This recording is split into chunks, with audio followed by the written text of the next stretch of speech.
can get it. Here we go.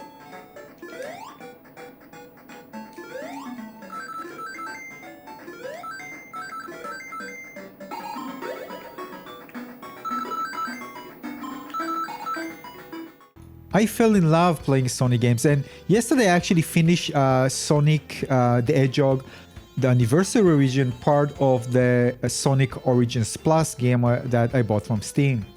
Also started playing the classics, and I really loved the game. But it wasn't without these issues. Some parts of the levels, for example, were just a bit complete and felt a bit off. Although overall I loved the level design in general. Boss fights were absolutely, well, I'm just gonna call it just trash. So uninspiring, boring, and not interesting that I just felt like why they're even there. I mean, just a waste. But overall, I really had a great time, and that's the reason I wanted to jump and play more Sonic games. So today I got the Sega Master System version of Sonic the Hedgehog. Same name, different platform, not the Sega Genesis version. And to my surprise, immediately the game is different. So I had to Google it. I mean, what I'm actually looking at here? Well, the 8-bit version of the game is a completely unique game developed by a different studio called Ancient. And straight away, I felt the game is more immersive, more action-like. I'm going to talk about this in a moment and explain. Now, it's worth mentioning that this one I'm going to play on the CRT, and the Sega Genesis version is part of the Sega Origins. Plus, I played on my PC. The Sega Genesis Mega Drive version released first in June 1991, and the Sega Master System, the 8-bit version, released later around October-November 1991. Depends, of course, on the region. And also got the manual, everything box, manual, and the game cartridge itself. Usually I don't care that much about that, but when it's really beautiful and colorful and dividing box, I don't mind. It looks really cool. Now, of course, expectations, I mean, I knew it's going to be 8-bit, so I expect it to be, I don't know, kind of a downgrade experience of what I experienced on the Sega Genesis version. Yeah, so it was time to check it out and see, well, how I'm going to react to this particular version. Yeah, so I booted the game for the first time, and there it is. First of all, I want to tell you that I played the Sonic the Hedgehog on the Origins version on a 27-inch display, high quality VA display, high contrast. I also applied filter afterwards, although when I recorded without filters, and it actually looks great. The thing is that once I came back to playing on a CRT, I can't explain. It's just so much. It just cutified games. I don't know how to. First of all, of course, games were designed for CRTs, and it definitely shows. And I always prefer it, especially the bloom and the white and the colors pops so beautifully. And of course, the graphics just blend so well together. But it's just you are playing, I don't know, like Steam Deck version, handheld. It's just perfect. And I prefer that than playing on the big screen. I mean, by far. Now, I don't know how it's gonna be for each game, but for this game, by far, I enjoy it more. And I think platforming in general is it's like that, side-scrolling. So I read, of course, a bit afterwards, because I haven't completed the game just yet. So the first level, the Green Hill Zone, even that level is not identical to the Genesis versions. It's visually similar with kind of same colors, music, and enemies, but the layout is completely different. In this version, for example, there's no loops, the 360-degree loops, because the hardware couldn't handle the physics. Now, I really like, by the way, the loops, but they were, I think, underused. They could have used it more to make something more special, in my opinion. I mean, the Origins versions, in the original version, the Genesis version. And I'm just going to read from other things that I read, and I haven't discovered just yet, that in the 8-bit version, you might find the Chaos Emerald hidden inside the level, usually Act 2, rather than winning it in a special stage. And when it comes to level design, the 8-bit map is much flatter and focuses more on precise platforming than purely high-speed running. Now, I agree with that, although I think also the original one is not really that high speed either, which personally I like, but because of this, what they mentioned here, and I agree, I actually prefer that. I actually like better precise platforming for this type of games rather than something that relies on speed. So although it doesn't feel slow, you can still move very fast and all this stuff. So I don't feel like it's kind of degraded in any degree when it comes to speed. You still move fast and you can do that. But I just prefer the more precise platforming, and I actually realized that even more once I got to the jungle level, which I'm going to share with you in a moment. So basically it's a completely new level built from scratch, just using the same thing as the Genesis original. Now in terms of music, the first one actually sound very similar to the Genesis version. And from what I read later, the first one was composed by Masato Nakamura, and the second one on the Master System was composed by Yuzo Koshiro. But the other ones are completely unique to this game. As you can see, it's just a quick query in Gemini AI. But no doubt the anniversary version on PC, again, the fidelity, of course, it's much higher. Now let's talk about things that really make me kind of immersed in the game. For example, when I got stuck and fell underground, it reminds me of some, I don't know, Wonder Boy games where I finally discover something, you get into completely transition into a completely different place. Also the part of the puzzle solving experience here need to solve. Like when I got here, I made a mistake. I should have gone left to get protection so I can actually pass through and not die. So once I got it, I was able to pass through. So really cool. I actually like some, puzzle elements in this. You need to kind of follow a certain pattern. It's not, of course, always just certain parts of the game. I actually like that.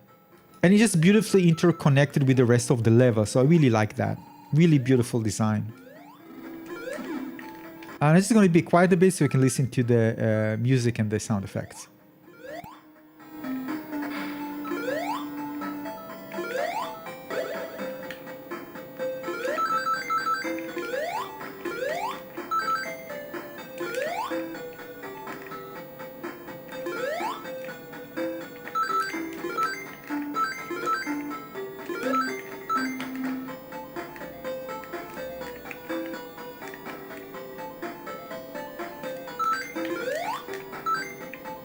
I do have plans to connect it to external speakers, which I'm going to do probably in a week or two. Nonetheless, it sounds good. And of course, the type of music designed for high fidelity speakers. And this is the original game, of course, not any remastered version, a new version, anniversary version, and so on. Just, the original version. Let's talk about another thing. You can actually get a special level, like you see here. So in this case, I unlock a special level. And this is also something so cool once you get it.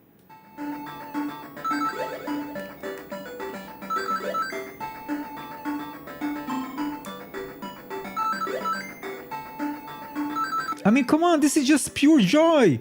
You know how happy I was when I actually, just entered it for the first time? It's just amazing. This is so cool. Kind of breather, take a moment to relax between the action, have fun, collect lots of rings. It's just so cool. By itself, it's actually designed very well. Kind of like a pinball machine. It's amazing. Beautiful. Like the good old arcade days. Come on, let's just have fun. It felt amazing. Let's talk boss fight. The one thing that one of the things I really didn't like about the Genesis version here is actually really good. I mean, I just started. But the second one actually was really amazing. And this one, the one you see here right in front of you. And what's the reason? Because it felt more action-oriented. You can actually see that the boss shoots at you and you need to avoid. Also, in terms of positioning, this is where the projectiles will actually go towards to. And you have, of course, you have the option to just jump and try to avoid them. And it's still going to go towards you and maybe land on you. So you need to avoid it. So why it's better? Again, as I mentioned, action-oriented. It also uses the platforming thing because you need to jump from one place to the other, including jumping on the boss himself. The projectiles, it kind of felt like kind of little bullet hell, like micro bullet hell. You need to avoid it. It can actually, be directed towards you. So you need to kind of time it right when you actually position yourself in the timing in order to avoid it. So you kind of develop your own strategy in the boss fight. By itself, we need to think a bit. It just feels so much better. So it combines all the great elements about, a bit, again, from each one, the platforming, kind of mini build hell, and timing, when you position yourself compared to when the projectiles get released. And just jumping on top of the boss also feels better, just trying to just intersect with it compared to the Genesis version. It just felt so much better. It's also more reactive rather than, waiting for the boss to grab a platform to go up and then hit the boss like in the Genesis version. This one was actually great. I haven't experienced the other ones yet because I'm still progressing and it's not easy. I'm going to talk about this in a moment, but it felt so much better than any other boss encounter in the Genesis version.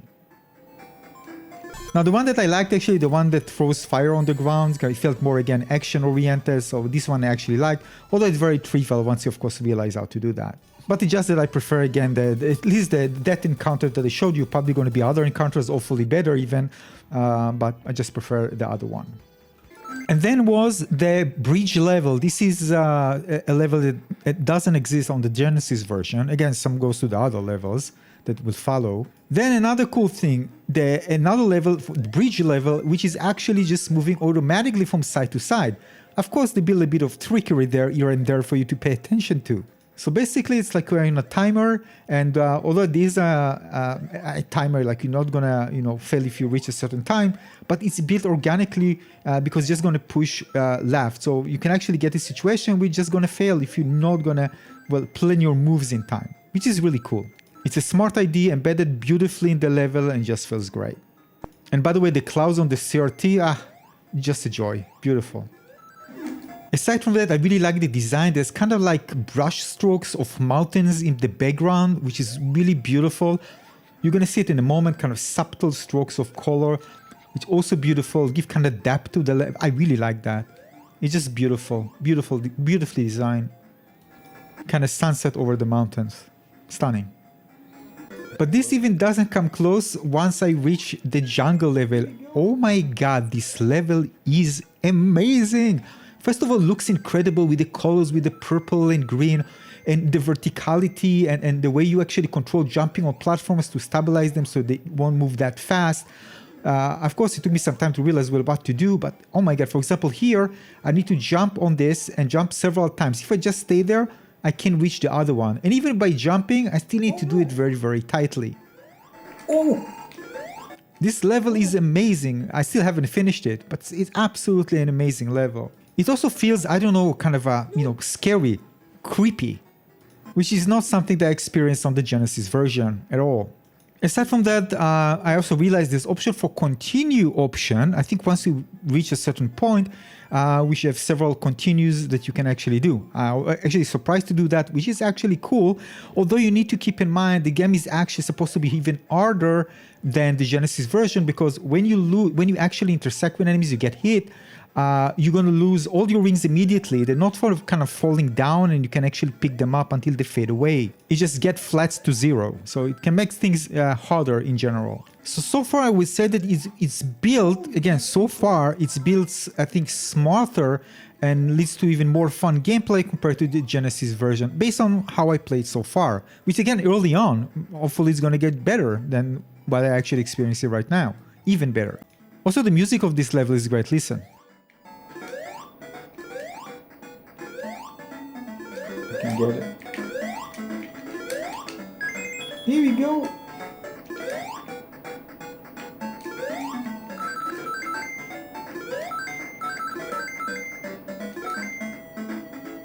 So overall, I didn't expect that. From expecting something like a downgrade version compared to the original, discovering just a completely new game. That might be, I still need, of course, to finish the game, might be even better compared to the Genesis version that I played earlier. Thanks for watching. Oh no!